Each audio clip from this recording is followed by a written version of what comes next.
Hello and welcome to episode 277 of the official StopThisRun.com podcast.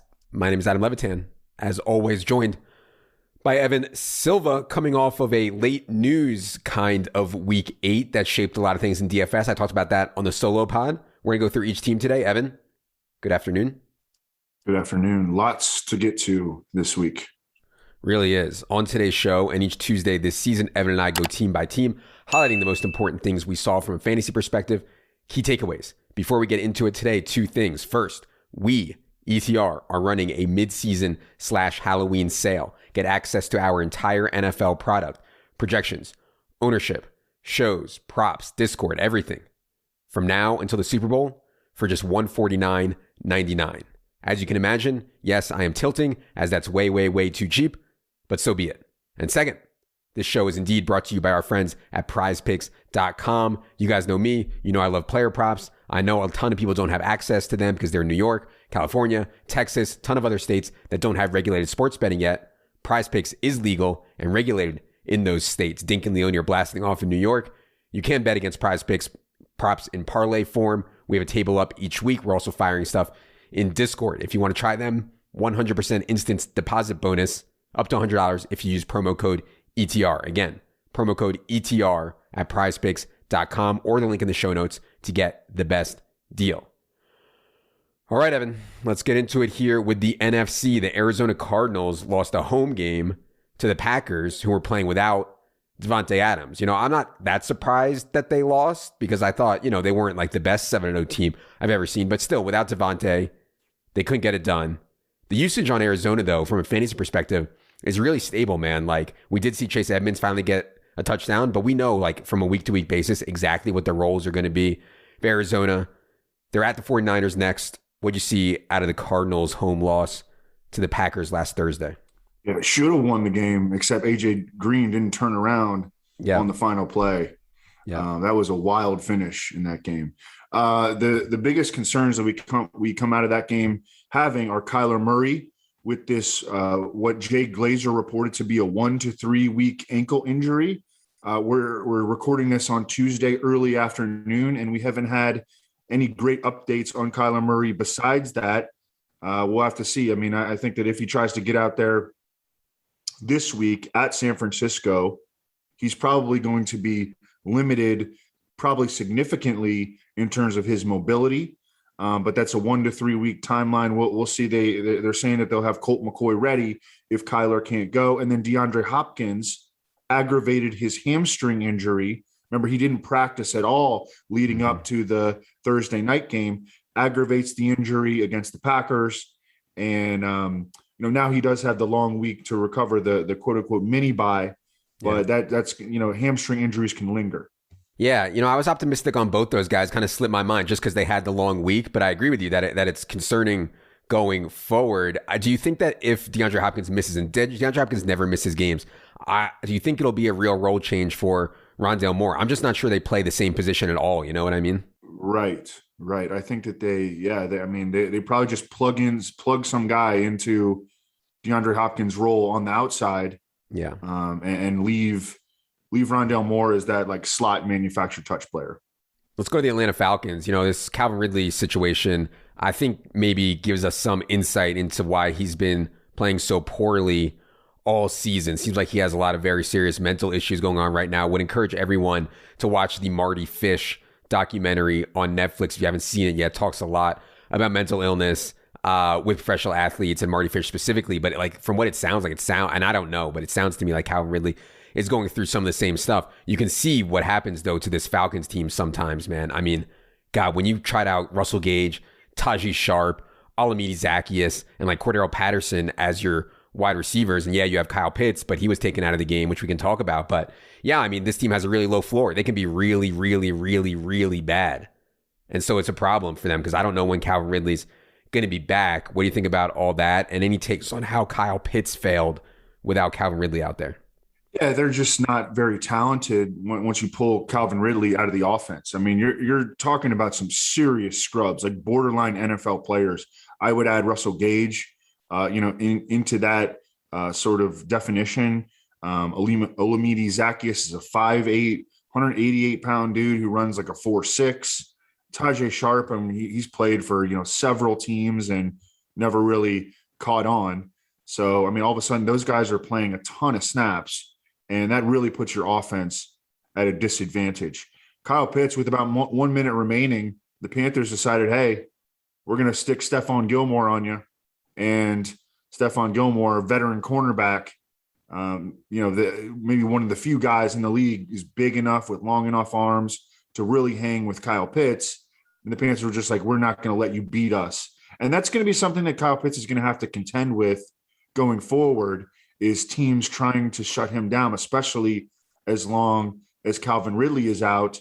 More often than not, I think that he'll be okay and the targets are going to be there. But in this particular game, it's usually just with hindsight that we can analyze this stuff.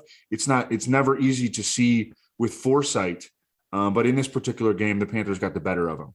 Yeah, and I would say too that like Panthers defense has been good this year, man. Like I didn't want to I may have thought this was a better spot than it was for Atlanta generally in this game. Like their defense has been playing really, really well, especially in the yards per play department. I talked a bunch more about Atlanta on the solo pod if you want to go back and listen to that.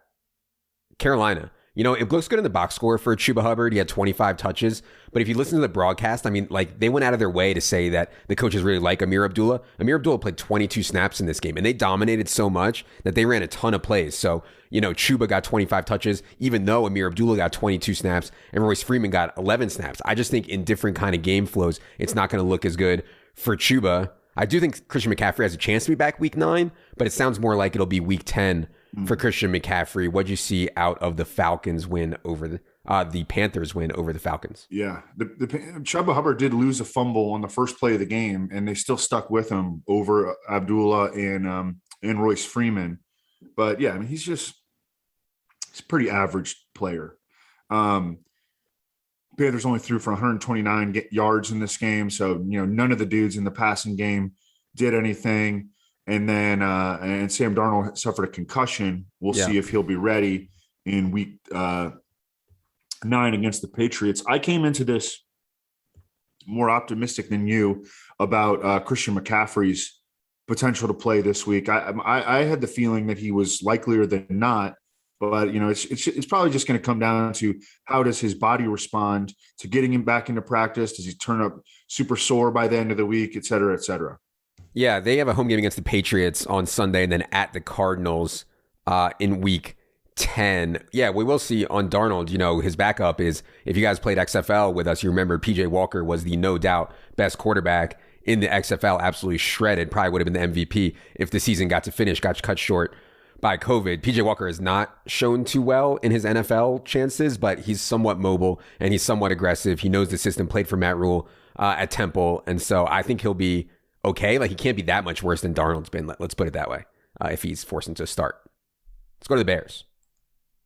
So, I know you guys are probably sick of us talking about Justin Fields. I mean, Justin Fields was so bad in his first, 3 or 4 NFL starts. You can see how it's for fantasy when you can run for 100 yards in a game. It is so dynamic. I mean, only 2 quarterbacks have run for 100 yards this season in a game. Lamar Jackson week 2 and now Justin Fields in week 8. I mean, it's such a game changer to be able to run like that at the quarterback position for fantasy. That said, Allen Robinson still has not gotten going. Pass game still hasn't really gotten going that well. Is this a mirage for Justin Fields' fantasy hope, Evan, or is this something we can count on? Yeah, and he still took 4 sacks on 31 dropbacks. It really wasn't pretty outside of the rushing. But I mean, that's something that I think that the Bears, coaching staff should encourage him to do. They really were against it in the first several starts. Mm-hmm. But we saw him unleashed a little bit here and against San Francisco. And I don't know if it's going to carry over, against the Steelers because we saw it so minimally in his first several starts. I mean, it's a way of like giving the offense, like injecting the offense with some ability to move the ball that they didn't previously have and they desperately need because the passing game is really still in shambles. They can't pass protect, which is going to be another problem against Pittsburgh, with TJ Watt and Cameron Hayward. And, it's something that the Bears coaching staff needs to do, But again, we're dealing with assumption of rational coaching and with an irrational coaching staff. Certainly not the best spot at Pittsburgh next week. I should note that Damian Williams actually started this game for the Bears, got the first carry, but hurt his knee very early. I think it was like his second or third touch or something like that. And then Khalil Herbert goes off for 25 touches. So, like the projection, I was having a really hard time trying to figure out how the Damian Williams, Khalil Herbert thing would go on Sunday. Ended up being moot because Damian Williams got hurt. But I did want to note that Damian Williams did start that game and got the first touch. And by the way, I really haven't heard a whole lot about David Montgomery making progress in his recovery, or Tariq Cohen for that matter. Yeah. It was expected to be, I think, a 4 to 5 week injury initially for David Montgomery. Theoretically, he should be on his way back now, but I haven't heard anything. Yeah, neither have I. Once we have our fantasy beat writer for every team, we'll have that information at our fingertips. Let's go to the Cowboys. This Dak injury, I thought he was going to be okay. Then like midweek, it looked like it was bad. They end up starting Cooper Rush, but Dak did look close. I kind of suspect Dak will be back for this Broncos home game in week 9, but still the Cowboys were able to steal a win on the road with Cooper Rush. Amari Cooper had an excellent game, 822-1. What'd you see out of Dallas with Cooper Rush? Yeah, I was watching this game with Daigle, and Daigle is actually a super closeted Cowboys fan. But he was comparing Cooper Rush to Chad Pennington. I think, the Cowboys would love to have Chad Pennington as their backup. I think Cooper Rush is not nearly as good as Chad Pennington, but that's like the sort of,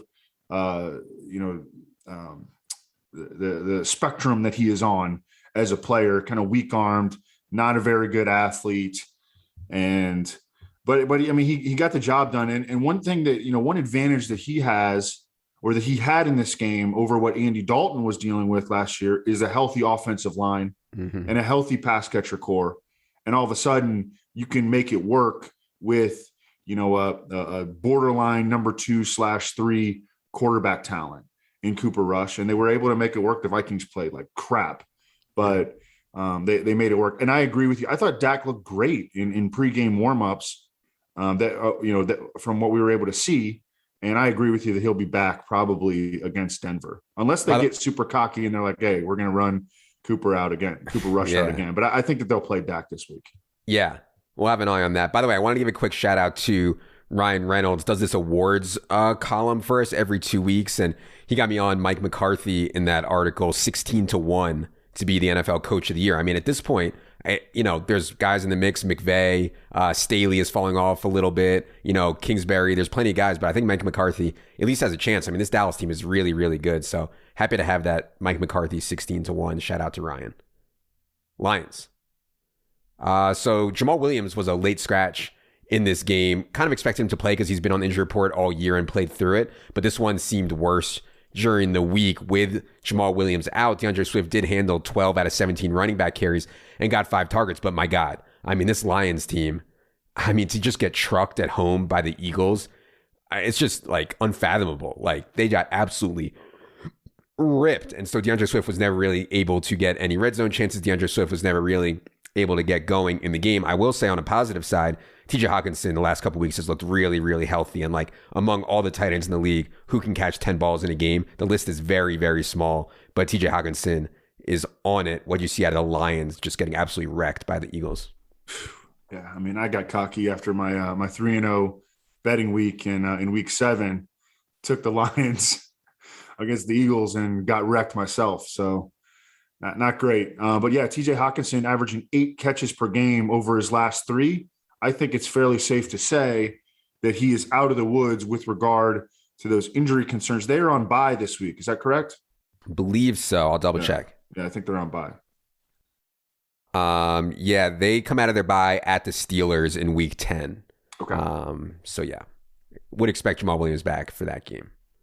Packers. So no Devontae, no Allen Lazard. Still beat the Cardinals. There was a crazy play at the end, but yeah, still beat the Cardinals. I was a little disappointed. I want to see some more Amari Rodgers. Like, they must really not have any faith in Amari Rodgers. Amari Rodgers only ran 5 routes on 40 Aaron Rodgers dropbacks, even though, again, Devontae and Lazard didn't play. They also expanded the role of A.J. Dillon in this game, out-carried Aaron Jones 16-15. Routes were still 26-8 in favor of Aaron Jones. But all in all, a really good win for the Packers last Thursday. What did you see out of them?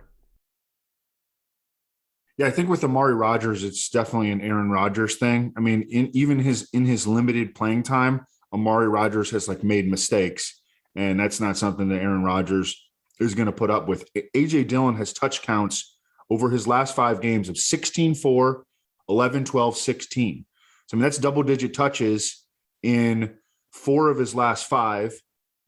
They definitely used him more in this specific game against Arizona because they were down so much in the pass catcher core, and Aaron Jones was a beast in the passing game, and A.J. Dillon was almost like their primary running back. But I do anticipate him continuing to get double-digit touches. He's looked good as an inside runner, and there's every reason for them to continue to feed him. Robert Tonyan, ACL done for the year. That's a fairly significant blow for them because and I don't know exactly how they're going to replace him, like more Mercedes Lewis or Josiah DeGura or I think that we may just see more wide receiver featured sets, and Aaron Jones maybe could benefit in the passing game as well. I think that David Bakhtiari, their stud left tackle, who's been coming back from the ACL, been on the PUP list. I think he might make his season debut here at Kansas City, who just acquired Melvin Ingram from the Steelers via trade, by the way. But their offensive line should be almost fully intact real soon, Green Bay's. And then Devontae Adams, Alan Lazard, back from COVID this week, I would expect. And also they're expected to get back Marquez Valdez-Scantling from IR. Yeah, and really good spot. I mean, they're playing Kansas City in week 9. It will be a really good spot for the pass catching core of the Packers. You mentioned the trade deadline. We are recording this at 2:30. It is now Eastern time. NFL trade deadline is coming up at 4 p.m. No news so far. I have an eye on it. It looks like the biggest news so far is that the Dolphins are not trading for Deshaun Watson. Deshaun Watson will stay with the Texans through the trade deadline. But if anything happens here while we're on the air, we'll be sure to bring it up. Rams.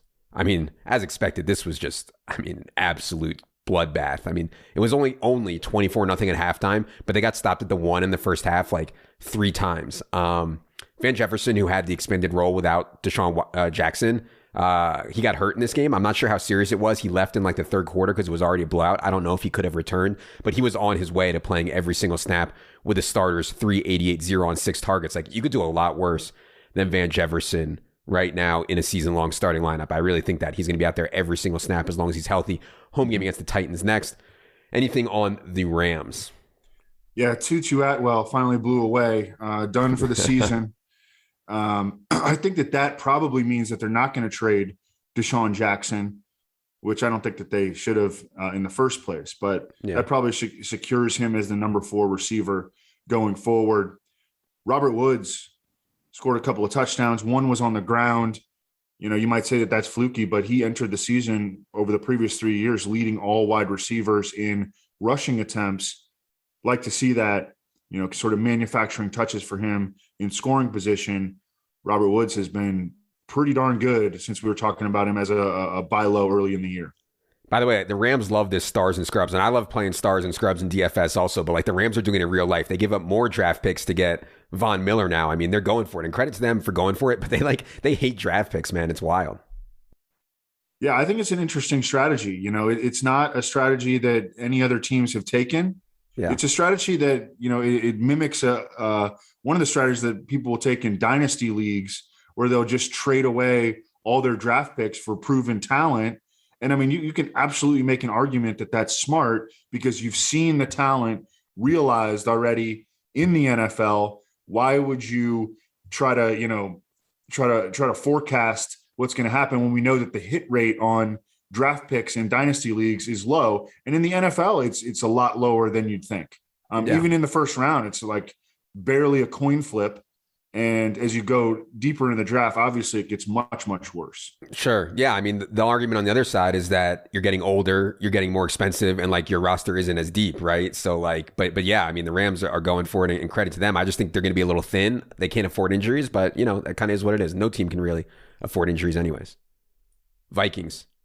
Man, you said they played a mess of a game. I didn't see much of it. I was doing the Halloween thing, but yeah, I mean, I don't know. How does Justin Jefferson only get 221-0 in this game? They play the Ravens next. Anything on the Vikings' disappointing loss to Cooper Rush? Kirk was just bad. I mean, Kirk had been good up until this game, but the Kirk in primetime narrative rears its ugly head again.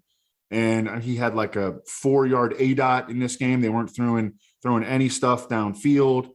The Cowboys defense has been good too. But 4 targets to Justin Jefferson is completely unjustifiable. Kirk Cousins, 5.3 yards per pass attempt. The Vikings are starting to fall apart defensively now. Daniel Hunter, their best pass rusher, tore his pec, done for the year. Patrick Peterson is still on IR. They get the Ravens next coming out of the Ravens bye. So, I mean, they're kind of in trouble. I mean, they're 3-4. All 4 of their losses have been to quality opponents by 6 points or fewer. But, those were a lot of games in there that they needed to win.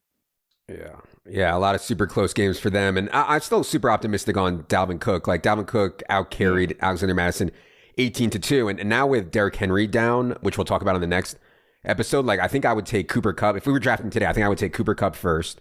But then I might take Dalvin Cook second. I don't know. Our rest of season top 150 will be out tomorrow. But I still have a lot of faith in Dalvin Cook. I mean, it's just crazy that I'm saying Cooper Kupp first overall, but is what it is. As for Dalvin in week 8, I mean, the Cowboys just consistently knifed into the backfield of Minnesota. When you have your running back getting 23 carries for 70 yards or whatever, and your quarterback averaging 5 yards per pass attempt, I mean, that's how you lose to Cooper Rush. Sure. New Orleans Saints. So unfortunately, Jameis Winston done for the season and blew out his knee. We saw Trevor Siemian come in. It's confusing because Taysom Hill's been out with a concussion, and we don't know, are they going to go to Siemian or are they going to go back to Taysom Hill when he gets cleared? We'll see. One thing we do know is that like Mark Ingram was ready to play right away. I mean, they signed him on Wednesday. On Sunday, he played 22 snaps, handled 24% running back carries, saw 33% of the running back targets. Like, they were ready to use Mark Ingram and give Alvin Kamara a bit of a break right away. But what do you think the fallout from this Jameis thing is going forward for the Saints? Well, now Taysom Hill has been dealing with a multi-week concussion, which is always scary, right? Yeah. But I think that, I don't know, the indications are that I think he's expected to get cleared this week. Sounds like it. Yeah. And he started 4 games last year. He averaged 21 fantasy points per game. He was the quarterback 10 during that span. And so I think he's going to come in and be a very useful fantasy asset whenever he gets that full-time starting job. I'm assuming that he will, and they won't like mix in Trevor Siemian. I mean, Trevor Siemian, I know they won the game, but it's not like Trevor Siemian like played real well. No, so, I mean, really good win for them. But yeah, it wasn't all on the back of Trevor Siemian. Exactly. Yeah. So, Taysom Hill is a dual threat. I think that it's concerning for the Michael Thomas stashers. I think that your best case scenario with Michael Thomas coming back would have been Jameis stays healthy. Maybe they with a better receiver core, they loosen it up a little bit in the passing game. But they're going to be a low volume passing team almost certainly the rest of the way. They're going to continue to play old school football.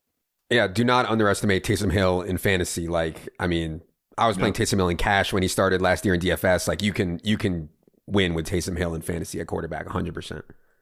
Giants last night lose the game at Arrowhead. It was a weird thing with like Kadarius Toney. I don't know exactly what was going on with him, but hopefully get some more clarity on their injuries going forward. I do think Saquon will be back week 9, and maybe they get Galladay back as well for a home game against the Raiders. Shepard was back last night. So like when they get everybody back and they have good spots, like I still think this offense has a really high ceiling. What'd you see out of the Giants' loss in Arrowhead last night?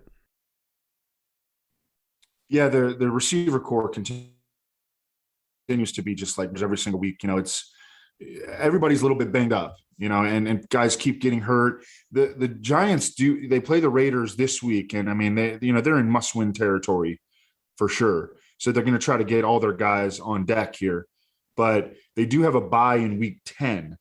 So if anybody is slightly banged up by the end of the week, like they could be at risk of missing this game. But I mean, they have there's just I mean they've got at pass catcher they got Kadarius Toney, Saquon Barkley, Kenny Golladay, John Ross has made some plays for them, Sterling Shepard, Darius Slayton, Evan Ingram, Kyle Rudolph. I mean, that is a lot of dudes to sort through, and everybody's a little bit banged up.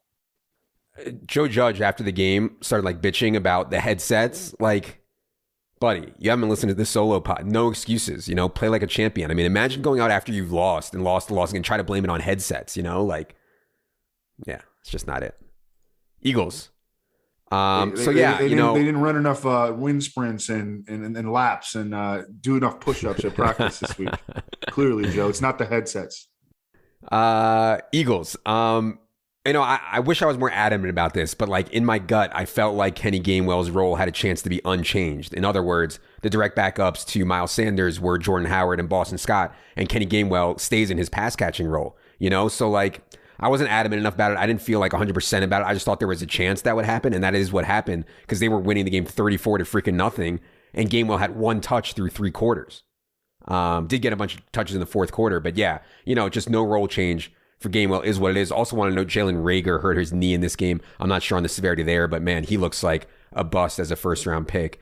Anyways, what'd you see out of the Eagles thrashing of the Lions? Well, this is sort of how I thought that the Eagles should play entering the season. I mean, they finished this game with 46 rushes and 16 pass attempts. And, they have the pieces for a truly elite running game. And look, I understand that the pass is the way to go in the NFL typically, but also the way to go in the NFL is to build your offense around your personnel. And they have, even after losing Isaac Sumalo and Brandon Brooks, they have a powerful offensive line that can absolutely clear running lanes. They've got a stud 2-way tight end in Dallas Goedert.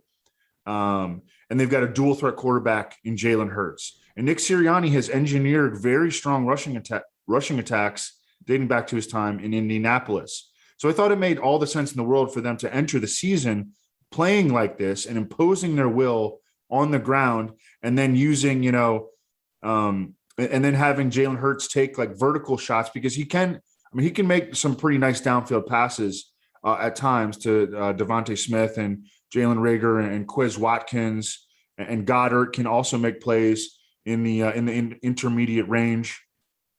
So I thought that this was the way that they should play. They did not play that way early in the season. It seems like they're starting to come around to that, though, because their run rate in situation neutral scenarios has started to come up, and it was big time against Detroit. I think they got to keep playing this way. And I think Jalen Hurts will be fine. I know this was his worst fantasy game of the season so far. It was just the game script required him to do so little. But they can play in that run-heavy manner, and Jalen Hurts can be a focal point of that. I mean, he had 7 carries for 71 yards in this one. Yeah, and they play the Chargers at home next. Obviously, the Chargers have played a style in which they dare teams to run on them. So I think we can pretty safely project another run-heavy game plan out of the Eagles in Week 9. 49ers. I don't have a lot here other than Brandon Ayuk's usage was really, really good. I'm still think that his floor is really low, like actual air balls on a week-to-week basis, but his usage was really, really good in this game, played better. This Debo thing, man, I mean, I know he banged up his calf a little bit, but he's having the most absurd season. 32.5% target share while averaging 18.6 yards per carry. Like, you don't see that. Like, you don't see number one, like load-bearing wide receivers also averaging 18 yards per catch. He's just so absurd after the catch because his ADOT is only like 8 yards. I mean, it's so crazy what he's doing. What you see out of the 49ers game against the Bears? Yeah, I think 33-22 win against the Bears. I think that it extends Jimmy Garoppolo's leash. We had started to hear some like murmurs of Trey Lance potentially getting an opportunity sooner rather than later. Entering the game, but I think that this helps Jimmy G. I think that in the backfield, we now have somewhat defined roles. Elijah Mitchell is entrenched as the early down bell cow. Jermichael Hasty is the passing down back. Trey Sermon is a third round for whom the 49ers traded up special teamer now. Yep. I wanted to ask you about this because Tim Kawakami, who's covered, West Coast sports for forever, suggested this, that there have been rumors in San Francisco that Kyle Shanahan wanted Mac Jones at number 3 all along. Mm. And then he got talked into Trey Lance by other people in the organization. Not necessarily John Lynch. I don't think John Lynch has a whole lot of personnel power, but other people, maybe whether it be scouts or, other executives, other, quasi decision makers, they talked Kyle Shanahan into Trey Lance. Trey Lance shows up nowhere near ready. And so now Kyle Shanahan is like trying to stick it to those other guys that talked him into it by sticking with Jimmy G and not inserting, not fully committing to Trey Lance. What do you think about that? I mean, Kawakami is not, he's not an idiot, No, I think the first part of what you said is definitely possible. I mean, if you listen to the Schefter interview I did, I asked Schefter specifically about this, and Schefter said they planned to take Mac Jones. They did more diligence, and then they emerged with Trey Lance. That diligence could have been an argument between Kyle Shanahan and the front office. The second part, like sticking it to the front office by not playing Trey Lance, I don't know, man. That would be a step too far for me. But yeah, I mean, everyone loves a good conspiracy theory. Dude, Mac Jones has played really well, man. Like San Francisco might actually be like legit good with Mac Jones. I hate to say it. I mean, and he's doing it with Nelson Aguilar, and Jacoby Myers as his numbers 1 and 2. So yeah. All right, let's go to Seattle. Russ got the pins out of his finger. Sounds like he has a good chance to be back week 10. But I mean, Geno's doing it right, man. I mean, 24 passes in this game for Geno. 19 of them were at Tyler Lockett, DK Metcalf. I mean, I was shocked that Tyler Lockett had such a big game with Geno Smith. The other thing here is like Alex Collins is clearly banged up, lost a ton of snaps. He played 27. Travis Homer played 16. Rashad Penny played 11. DJ Dallas played 2. Like, they're just going full-blown committee now, whereas in the past, we saw them lean on one guy more. What'd you see out of Seattle's game? Yeah, shout out to Greg Rosenthal, who's been the Geno Smith trumpeter for, over a decade now. So he's got to be enjoying this. It sounds like they are truly targeting, though, a Week 10 return for Russell Wilson. The Seahawks are on their bye this week. Russell Wilson just got the pins out of the middle finger on his right hand. And I think they play the Packers in Week 10. And that's the game where they expect Russ to be back. That obviously will be great news. And great on Geno for, delivering the rock. I mean, great for the Tyler Lockett best ball shares, because I don't know if anybody had the Cajones to play him this past week. Chris Carson, it sounds like he's coming off a neck injury, going to try to practice during the bye. Mm-hmm. But, there have been indications that he might not play again for the rest of the season. Yeah. So he seems very up in the air. Oh, for sure. Yeah. If you have to drop Chris Carson in the bye week, I think it's okay. If you don't have an IR spot or something like that, and you have to. Bucks are heading into their bye. I mean, this decision to play Rob Gronkowski to me was absolutely insane. I mean, absolutely insane. Like, you have OJ Howard and Cam Brate. You're already 6-1. Oh, you're going to be in the playoffs. Like, why do you have to play Rob Gronkowski right before the bye? He plays a few snaps and then leaves with back injury. Chris Godwin without Antonio Brown, with Marshawn Lattimore on Mike Evans. I mean, you were on it. Chris Godwin was such a smash. 30% target share for Chris Godwin over the last 2 weeks without Antonio Brown. It is coming up on the trade deadline here, and no word on Rojo. I saw some rumors that maybe somebody would try to trade for Rojo, the Titans or something like that. Still nothing on that, though. Anything on the Bucks as they head into their bye? I've been hoping that Rojo would get moved, maybe to Tennessee, just for Kerrane's sake, just to make Pat Kerrane happy. I think that would be a good move by Tennessee, though. Yeah.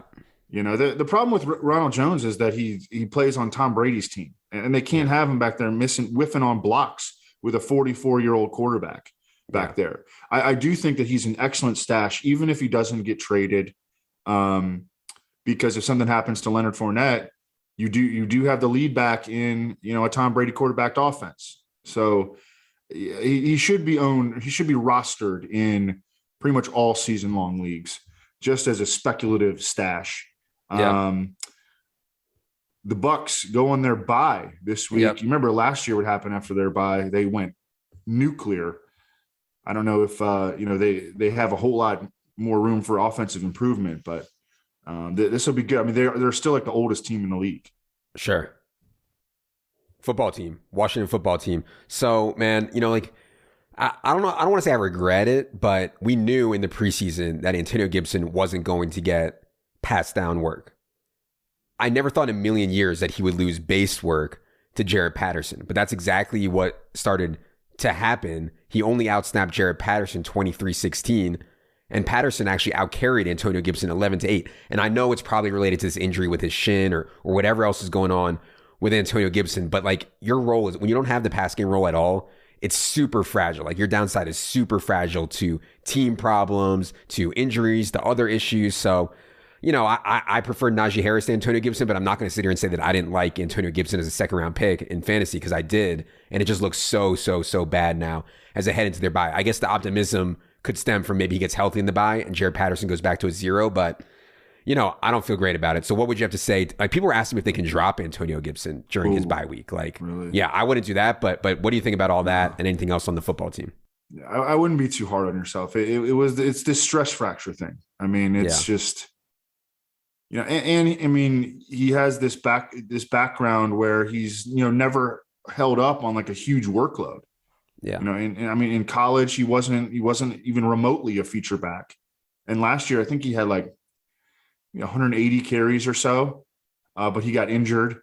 So I mean those could be the knocks that maybe we should have built in more to our expectations for Antonio Gibson. I was high on him too. We were trying to reach for upside. We were trying to hit a ceiling, and Antonio Gibson has not been able to stay healthy, hasn't been able to hold off J.D. McKissick, and therefore he's definitely not going to hit his ceiling, I don't think, this year. But hopefully he does get healthy during the bye. They have a bunch of dudes. The football team have a bunch of dudes that could come back after this bye. Ryan Fitzpatrick, Logan Thomas, Curtis Samuel, De'Ami Brown. So we'll see. And it's also maybe there will be better things in the second half of the season for this offense. Well, yeah, and their schedule has been like tough, and like the defense has struggled, and that hasn't helped Antonio Gibson either. I'm trying to pull up their schedule here. I think it does get softer. They'll come out of the bye and face they face the Bucks, Panthers, Seahawks, Raiders, Cowboys again. Yeah, well, it's not great. No, never mind. Okay. All right, that is going to do it for this NFC team by team podcast. Appreciate you all. If you're listening here on YouTube, please subscribe. If you're listening on iTunes or anywhere else podcasts are found, please subscribe. It is indeed free. For producer Luke, for Jerry, for Evan, I am Adam. Good luck, everybody.